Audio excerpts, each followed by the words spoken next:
Porque defender el agua es defender el territorio. Iniciamos con el programa La Voz de los Pueblos por el agua, vida y el territorio. Sean todos bienvenidos y bienvenidas.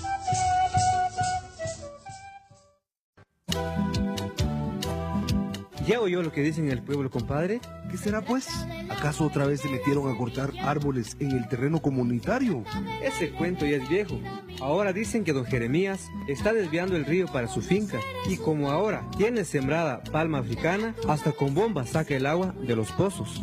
Oh, chica compadre, ¿y el agua para nuestras siembras? ¿Y las que usamos para los animales? ¿Y la que bebe nuestra familia? Que con ese desvío del río, seguramente hasta el pozo de la casa se nos va a secar. Debemos pedirle a las autoridades locales y nacionales que nos expliquen los motivos para tomar esta decisión y decirles que no estamos de acuerdo con esta decisión.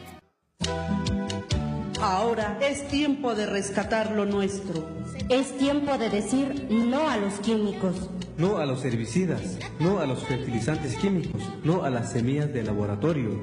Pero sí a la vida, sí a la agricultura orgánica, sí a las semillas nativas. Estas sí son alternativas para nosotros los pequeños productores. Un mensaje difundido por la Red Nacional por la Defensa de la Soberanía Alimentaria en Guatemala, RedSag. Estimados radioescuchas, muy buen día. Les saluda Norma Mejía en el programa La Voz de los Pueblos por el agua, la vida y el territorio. En esta mañana con dos invitados especiales, con nosotros el señor Ronnie Palacios, que viene en representación de la Red Nacional por la Defensa de la Soberanía Alimentaria en Guatemala, y también el compañero muy estimado Edson Shidok, en representación de Semillas Criollas y Nativas. El día de hoy pues, vamos a desarrollar unos temas muy importantes, enfocados a las amenazas de la biodiversidad en Guatemala, pero también vamos a hablar un poco del encuentro de la ecología y del encuentro de sabios y sabios que se desarrollará la siguiente semana. Así que pues vamos a dejarle también el micrófono aquí a nuestros invitados especiales con una interrogante: ¿qué es la biodiversidad? Pues la biodiversidad es el conjunto de seres vivos que conviven o se interrelacionan en un determinado territorio, ¿verdad? Y son parte de un ecosistema. Muchas gracias, don Ronnie Palacios. Y desde las Semillas Criollas y Nativas le vamos a hacer aquí la pregunta al compañero Edson para que nos indique qué es la biodiversidad con ese enfoque de semillas. Gracias, Norma. Para hoy, 12 de octubre, ¿verdad?, conmemoramos el Día de la Resistencia de los Pueblos. Es importante hacer mención que durante la invasión que sufrimos los pueblos originarios también perdimos mucha biodiversidad, perdimos nuestros sistemas de producción ancestrales, el sistema milpa, cultivos importantes en la dieta de los pueblos como el amaranto, el maíz que se está perdiendo actualmente, otros cultivos importantes como la chía, que actualmente hay un movimiento de revalorización de estos cultivos, pero nosotros ya a través de la red SAI llevamos más de 15 años promoviendo el rescate de estos cultivos, ¿verdad? Entonces la biodiversidad se perdió en el momento de la invasión, pero actualmente tenemos un movimiento grande de rescate. Nuestro lema con las organizaciones miembros de la red SAI siempre ha sido el rescate, conservación y multiplicación de las semillas nativas y criollas, y con eso buscar recuperar la biodiversidad que existía en el tiempo de nuestros ancestros. Muchas gracias, Edson.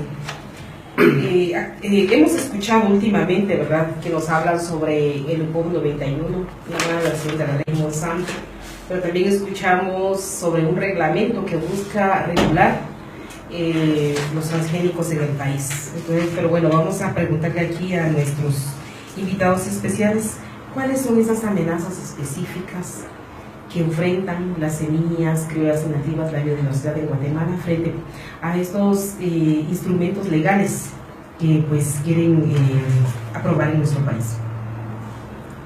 Bueno, yo también, antes de dar opinión a las preguntas que nos lanza la compañera Norma, que también quería referirme la importancia que tiene el día de hoy, ¿verdad? En los pueblos indígenas, ¿verdad? Que se conmemora hoy el día de una resistencia larga que ha habido de los pueblos indígenas hacia varios aspectos, ¿verdad? Que tienen que ver con la colonización en nuestro país, ¿verdad? También creo que es muy importante mencionar que hay una serie de instrumentos de carácter internacional que defienden esos derechos de los pueblos indígenas, y el más, digamos, el documento cumbre, digamos, es la Declaración de la ONU sobre los Derechos de los Pueblos Indígenas, que ha tenido un recorrido largo de aprobación. Empezó con una primera propuesta el 18 de agosto de 1971, ¿verdad? Y se llegó a aprobar hasta el 13 de septiembre de 1997. Entonces, ha habido un largo recorrido en la lucha que hacen los pueblos indígenas de sus derechos. Y pues hoy día nos sumamos a esas reivindicaciones que tienen los pueblos indígenas. Y cabal, las temáticas que el día de hoy estamos abordando son parte de esa lucha importante, ¿verdad? Las semillas, que son un elemento, desde la cosmovisión de los pueblos indígenas, que según lo hemos escuchado de las personas que conocen, que practican, que defienden, que manejan las semillas día a día, las semillas no deberían ser vistas como un bien mercantilizable, ¿verdad? Comercializable, como hoy día lo ven las empresas transnacionales, que los ven como un recurso que se puede convertir en una mercancía del cual pueden lucrar en muchos millones de dólares, de euros a su favor, ¿verdad? Generando a veces ganancias que se quedan en pocas personas, no se distribuyen entre toda la población en general. Las semillas son un legado cultural, ¿verdad?, que nos han heredado los pueblos originarios. En caso de Mesoamérica tenemos una diversidad de especies que hacen nuestra diversidad biológica, que han sido domesticadas una buena parte por la cultura maya y utilizadas para la alimentación, para la medicina, para la construcción, para la fabricación de artesanías, etcétera, para los tejidos. Todos han tenido siempre un uso importante en la vida cotidiana, y pues hoy día empresas que hacen bioprospección para encontrar medicamentos, empresas que también buscan semillas con ciertas características genéticas para poderlas comercializar, las vienen a encontrar en estos territorios, ¿verdad? Entonces son de alguna manera sujeto de un saqueo de conocimientos y de materiales genéticos los pueblos en general en el mundo, ¿verdad? Pero estamos refiriéndonos a nuestra cultura maya. Entonces de aquí seguramente han extraído diferentes materiales genéticos y diferentes conocimientos que se han ido construyendo a lo largo de muchos años, por muchas generaciones, y que se han ido heredando, ¿verdad? Que hacen parte de la práctica de vida que tienen nuestros pueblos. Entonces, en ese sentido, no son vistos como unos bienes que simplemente se pueden mercantilizar, como lo ven estas empresas, ¿verdad? Entonces, para ser concreto, pues, ¿qué amenaza esa biodiversidad en términos legales? Desde hace años hay en el Congreso varias iniciativas pro-transgénicas, ¿verdad?, que están en favor de que se pueda cultivar, experimentar, comercializar, consumir productos derivados de organismos vivos modificados o de organismos genéticamente modificados, ¿verdad? Para poder tener derecho a patentarlos. Creo que ese es el mecanismo comercial que utilizan las empresas para poder tener derecho a las regalías, ¿verdad?, los beneficios económicos de la comercialización de estos productos vía las patentes, que en este caso hay otro instrumento que se llama UPO, que es la Unión de Protección de Obtenciones de Productores Vegetales, ¿verdad?, que es un instrumento internacional que protege los derechos de todos aquellas personas individuales y corporaciones que de alguna manera desarrollan alguna modificación genética en algún material y lo pueden patentar, lo pueden poner a su nombre y después poderlo comercializar, ¿verdad? Que también esa es una amenaza que también nosotros hemos visto. Otro instrumento que nos parece un poquito todavía cuestionable es el protocolo de Nagoya, que lo que promueve es que todos estos conocimientos y materiales genéticos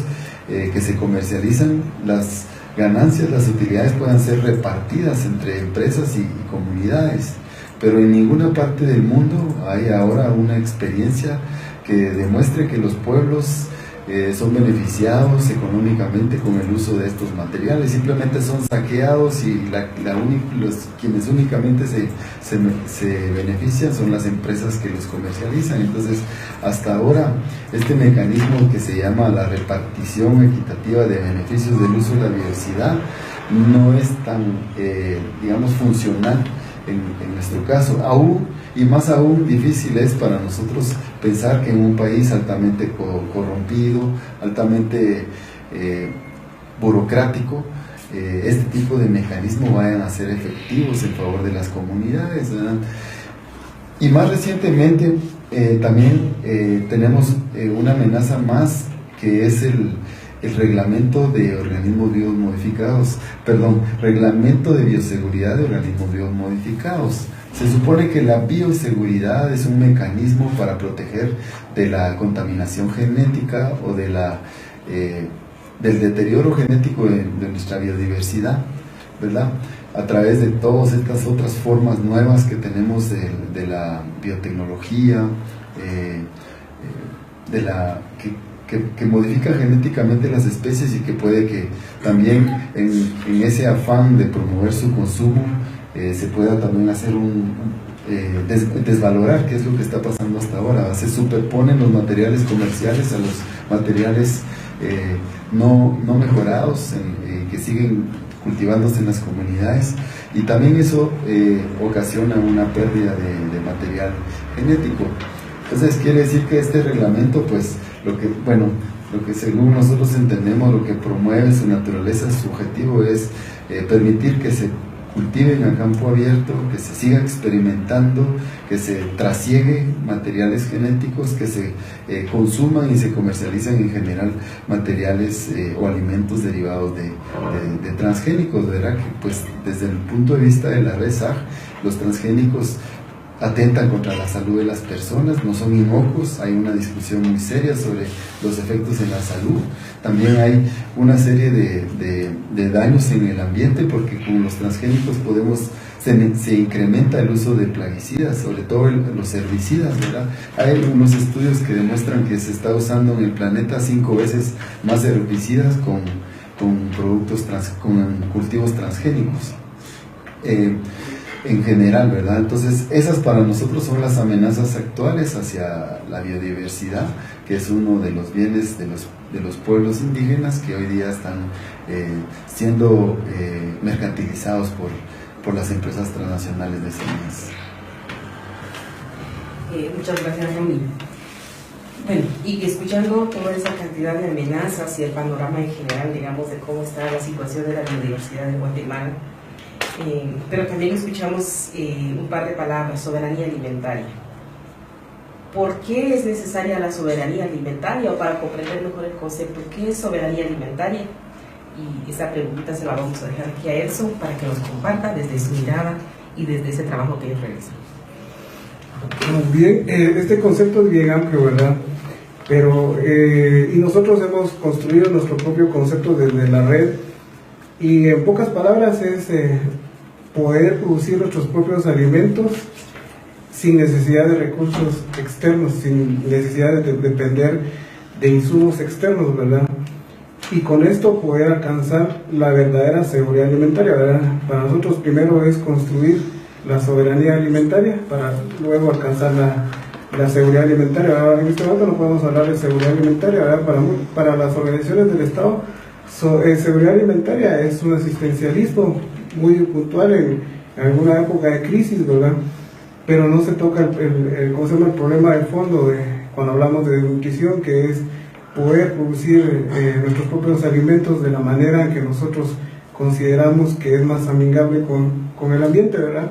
Y esto incluye el acceso a tierra, esto incluye las semillas, esto incluye una manera de producción más local, rescatando las técnicas y el conocimiento ancestral, ¿verdad? Que hasta antes de la invasión de lo que fuimos, el que tuvimos hace más de 500 años, nosotros producíamos, nuestros abuelos, nuestros ancestros producían de una manera amigable con el ambiente, de una manera sostenible, ¿verdad? Agroecológica. Entonces estos conocimientos, estos principios es lo que nosotros rescatamos y son parte importante para la construcción de la soberanía alimentaria. Entonces, en pocas palabras, soberanía alimentaria es la producción de no solo alimentos, ¿verdad?, sino también la conservación de agua, conservación del suelo, de la tierra, de tener acceso a la tierra, y todo esto que implica el intercambio de productos, de semillas, de conocimiento, ¿verdad? Todo eso son parte y forman los elementos de la soberanía alimentaria, ¿verdad? Eso en pocas palabras. Muchas gracias, Edson. Bueno, nos has explicado cuáles son las implicaciones de la soberanía alimentaria, pero también entendemos que si hay amenazas a la biodiversidad, intentando comprender un poco el concepto de soberanía alimentaria, pues, entendemos que también vienen implícito las amenazas a la soberanía alimentaria. ¿Y cuáles son esas amenazas puntuales que tiene la soberanía alimentaria en este momento? Si la soberanía alimentaria es esa capacidad que tienen los pueblos de producir sus propios alimentos sin dependencia externa y de forma sostenible, analizando cuáles son los factores que actualmente dificultan que esto se esté realizando, me atrevo a decir, ¿verdad? Por un lado, hay los bienes o los elementos naturales que están vinculados con la producción de alimentos que mencionaba eso, como la tierra, el agua, las semillas, los bosques, digamos que están siendo limitados hacia los campesinos, las familias campesinas, ¿verdad? Quienes en realidad, según estudios de varias entidades internacionales, son quienes realmente producen la mayor parte de los alimentos que consumimos en el planeta. Entre el 50 y el 70% de la producción que comemos es producida por una familia campesina, que generalmente tiene una pequeña extensión de tierra, sin agua, con unas amenazas serias para seguir cultivando sus propias semillas, y sin también con una fuerte amenaza de la pérdida de sus conocimientos, sus prácticas ancestrales agrícolas, ¿verdad? Entonces, esa es una amenaza, digamos, directa en el campo, pero también las leyes que no promueven esa autonomía de producción de los alimentos desde nuestras capacidades, también se convierten en una amenaza. También el modelo económico que tenemos imperante, que es un modelo bastante concentrador de la riqueza, porque Guatemala no es un país pobre. Guatemala, según los datos económicos, es un país con un crecimiento económico positivo, incluso en una tasa porcentual mayor que México, que Centroamérica en general, y que lo hace un país no precisamente pobre, ¿verdad? Pero el gran problema es que esa riqueza no está repartida adecuadamente. Somos un país bastante, digamos, desigual en la repartición de la riqueza.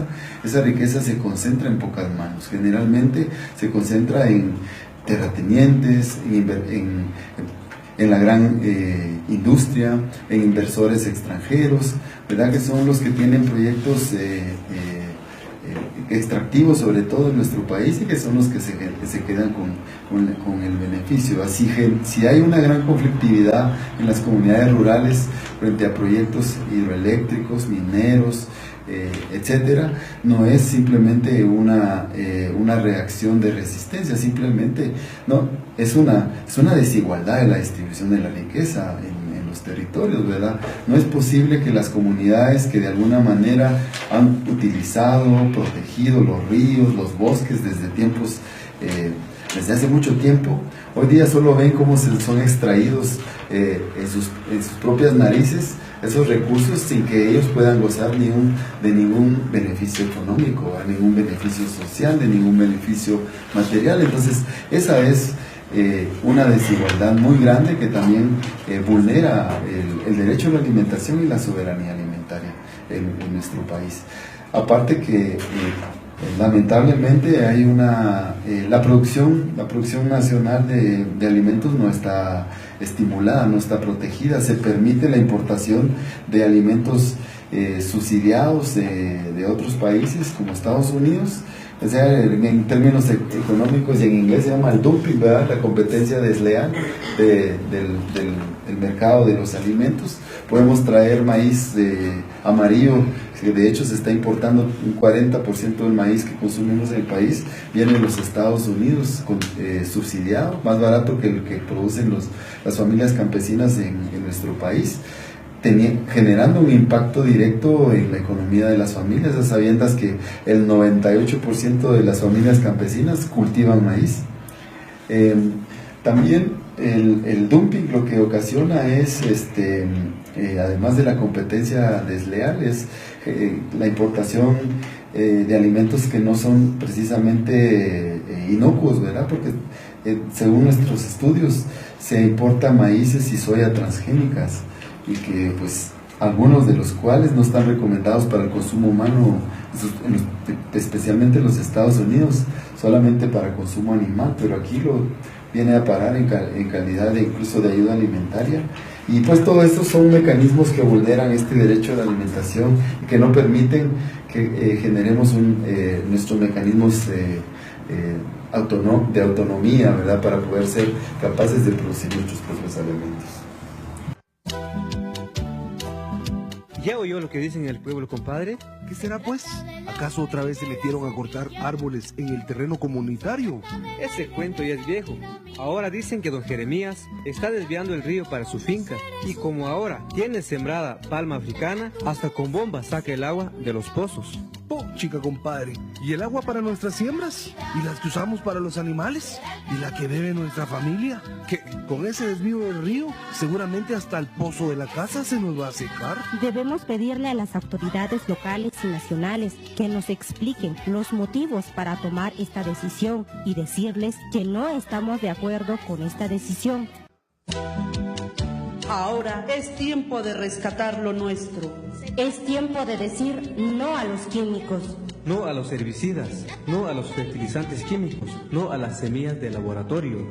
Pero sí a la vida, sí a la agricultura orgánica, sí a las semillas nativas. Estas sí son alternativas para nosotros los pequeños productores.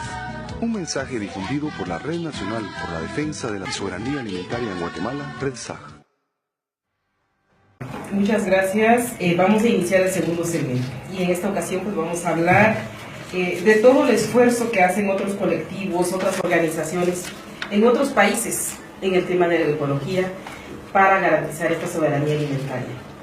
Y entonces tenemos aquí al compañero Edson Guido, quien nos va a compartir todos esos esfuerzos nacionales e internacionales que se hacen para la conservación de las semillas nativas y cómo esto se comparte pues también en otros espacios. Gracias, Norma. Sí, como hemos hablado, ¿verdad? El rescate de las semillas es un trabajo arduo que en la red hemos empezado ya hace más de 15 años. Lastimosamente tenemos mucha indiferencia, podríamos decir, de muchos productores, ya que están acostumbrados a la producción de semillas híbridas. Esto con la idea de que se produce más, que tiene mejor calidad, y entonces se menosprecia hasta cierto grado las semillas criollas de hortalizas, ¿verdad? También pasa con las semillas nativas como el amaranto, la hierbamora, el chipilín, la chía, que su consumo en las comunidades ya se está limitando mucho por mucha desvalorización, de se prefiere, consumir una sopa instantánea que consumir una sopa de hierbamora, una sopa de amaranto. El amaranto es un cultivo que ejemplifica muy bien esto, ¿verdad? En las comunidades muchas personas le llaman bleo, ¿verdad? Pero el bleo, ¿cómo se llama? Es un nombre despectivo hacia el amaranto, ¿verdad? En las comunidades nosotros conocemos el amaranto como tes, en otras comunidades le conocen como pses, en el área más se conoce como la choy. O sea, es un cultivo era parte de la dieta de nuestros abuelos, ¿verdad? Y con el tiempo se ha ido desvalorando, ¿verdad? Lastimosamente, como la red participamos en otros eventos a nivel nacional, en donde lastimosamente nosotros vemos que la gente que tiene mayor acceso económico es la gente que valora más estos cultivos, porque ven que es más nutritivo, que no tiene tantos residuos químicos, ¿verdad? No tiene ningún residuo químico porque su producción es agroecológica. Entonces esta gente que tiene mayor disponibilidad económica es la que valora más estos cultivos, lastimosamente, ¿verdad? A nivel internacional nosotros participamos de parte de la red en un evento en México que es el Día Nacional del Amaranto, ¿verdad? En México valoran mucho este cultivo, elaboran muchos alimentos dulces. Ahorita para el Día de los Muertos elaboran unas como calaveras con amaranto, ¿verdad? Que es lo que ofrecen ellos a sus ancestros para el Día de los Muertos. Y entonces hay un Día Nacional del Amaranto, ¿verdad? Hay un proyecto Guatemala, México, Chile, que trata de la semi-industrialización del amaranto, ¿verdad? Y a buscar un mercado a la producción del excedente de este cultivo en estos países, y en donde nosotros hemos sido invitados, y vemos que la gente tiene mucha expectativa, la gente valora mucho este cultivo porque por su valor nutricional, ¿verdad? El amaranto tiene en 80% de proteína asimilable en el cuerpo, que el cuerpo lo puede asimilar, ¿verdad? A comparación de la proteína de origen animal, que el ser humano solo puede asimilar la proteína entre un 35 y 40%. La proteína del amaranto se puede asimilar hasta un 80%, ¿verdad? Aparte del hierro, aparte de las vitaminas del complejo E. Las vitaminas del complejo E, ustedes saben que son los que alimentan directamente al cerebro, las neuronas, ¿verdad? Nosotros estuvimos trabajando mucho tiempo con el doctor Bresani, que es el que formuló la incaparina, ¿verdad? Y él tenía su teoría de que digamos, los mayas lograron edificar construcciones tan exactas, crear un calendario tan exacto, y el secreto, él dice que fue el consumo de amaranto, ¿verdad? Por sus propiedades y por su riqueza en vitaminas del complejo E. Entonces, muchos científicos, muchos académicos le apuestan ahora al amaranto como una alternativa para ir construyendo la soberanía alimentaria, ¿verdad? Lastimosamente hay que hacer mucha concientización, ¿verdad? Sobre su valor nutricional, sobre su rescate, sobre cómo consumirlo, ¿verdad? Y eso es parte de lo que hacemos nosotros como miembros de la red, ¿verdad? Elaboramos distintos alimentos con amaranto, tenemos proyectos para introducirlo en la refacción escolar con las galletas de amaranto, ¿verdad? Y dejar de consumir la comida chatarra. Es cierto que su costo tal vez es más elevado que el de una comida convencional, digamos, una comida, una bolsita, ¿verdad? Pero lo que hay que valorar es el valor nutricional, ¿verdad? Digamos, la gente que consume amaranto, que ha cambiado su forma de alimentación, tiene un lema que dice: paga ahora o paga después, ¿verdad? O sea, prefieren pagar ahora tal vez el precio del amaranto un poco más elevado que otra galleta comercial, pero con el tiempo se evitan ir con el médico, pagar por enfermedades como diabetes, como etcétera, otras enfermedades que a la larga van a tener un costo, ¿verdad? Pues eso, digamos, eso es lo que se está haciendo en el tema de rescatar, revalorar y conservar las semillas. No solo las semillas como cultivos, sino también su forma elaborando alimentos atractivos y para que los niños, que es, digamos, las personas más vulnerables, puedan consumirlo, ¿verdad? Muchas gracias, Edson. Vamos a agradecer a todos nuestros radioescuchas que pues amablemente nos están sintonizando. Un saludo muy especial a los compañeros de Asociación Ceiba, allá en Chimaltenango pues nos están escuchando. Vamos a platicar un momentito con el señor Ronnie Palacios sobre el encuentro de la agroecología. ¿En qué consiste? ¿Hace cuánto tiempo se lleva desarrollando este evento tan importante para la red? Bueno, sabemos que seguro no somos los únicos, pero como RESAG somos un grupo de aproximadamente 80 organizaciones ahora actualmente que estamos en diferentes partes del país. Nos reunimos, nos encontramos con el objetivo de ir a intercambiar algunas experiencias, conocimientos, prácticas relacionadas con la agroecología. También analizamos conjuntamente, de forma participativa, diferentes temas, a veces de la coyuntura, a veces de estructurales, que también nos están limitando, afectando el avance de la agroecología. Y que anualmente lo hacemos en cada octubre. Ya tenemos 12 años de estarlo realizando. Esta sería la 12 edición del Encuentro Agroecológico Nacional.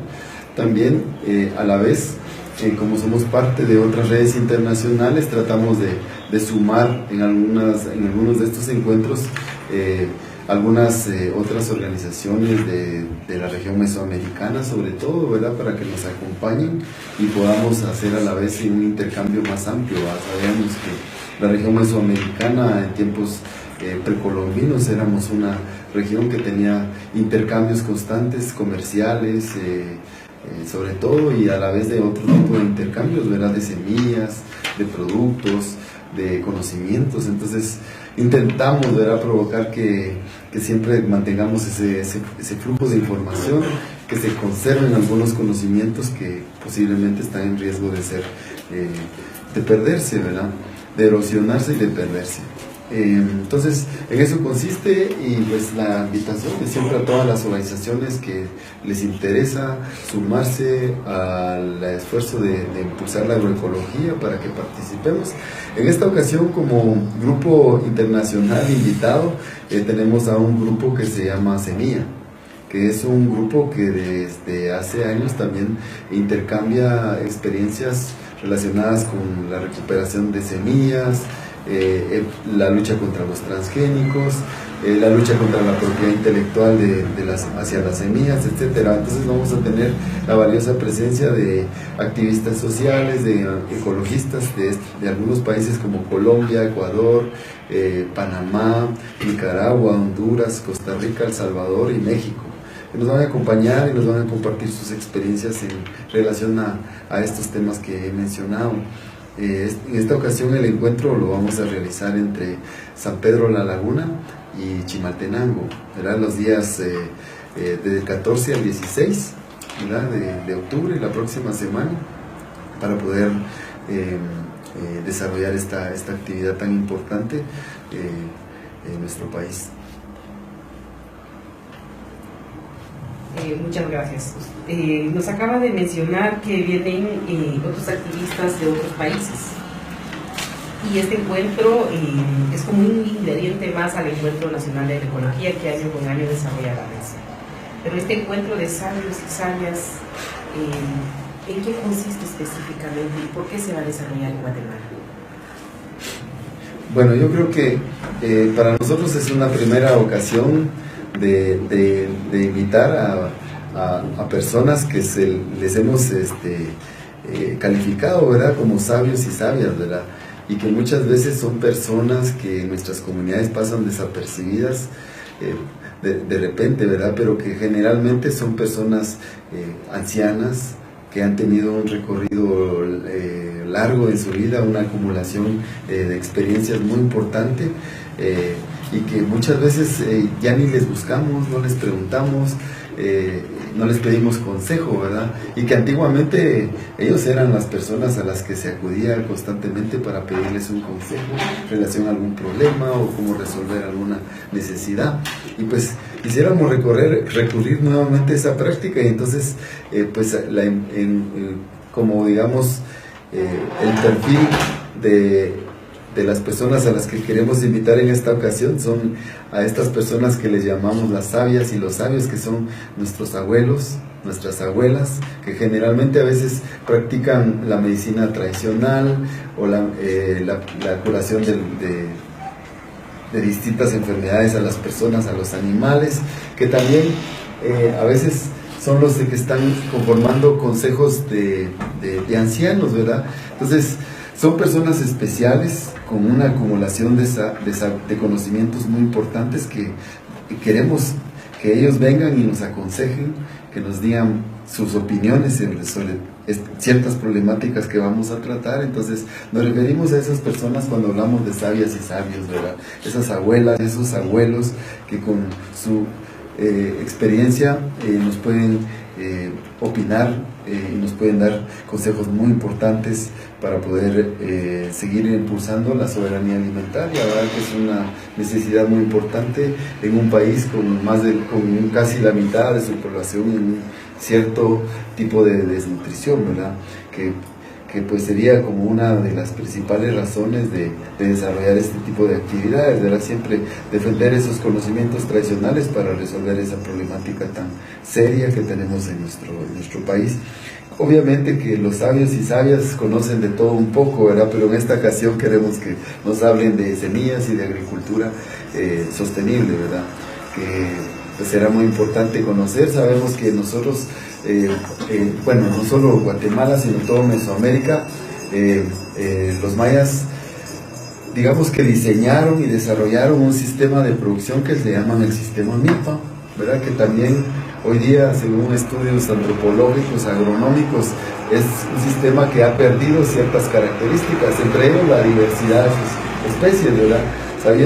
Sabíamos por estudios que se han hecho que anteriormente se cultivaban no solo maíz, frijol y cucurbitas o calabazas, sino que también se cultivaban una serie de hierbas y de frutas hortícolas entre la milpa, que eran de alto valor nutricional. Hoy día todavía tenemos algunas, quizá ya no precisamente dentro del sistema milpa, como el mitomate, el tomatillo, y una serie de hierbas, incluida el amaranto que nos acaba de exponer el compañero Edson, ¿verdad?